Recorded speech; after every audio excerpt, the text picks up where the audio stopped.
If you want to add a photo to a contact on Motorola Edge 60 Pro, first of all we need to open the phone app. Of course, go to contacts over here in the bottom right corner and then choose the contact for which you want to add a photo. Tap on this pen icon in the top right corner and then you should be able to press on this picture.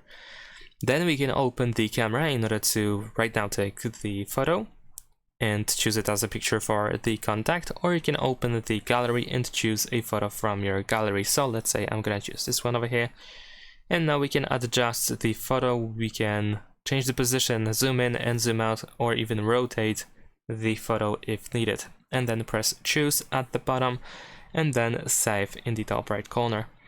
And that's pretty much it. In case you cannot change the contact, the photo for the contact, if there is no option that allows you to change the photo, then most likely the contact is saved on your SIM card, so you might want to switch from the SIM card to any other storage, such as the device storage or your Google account.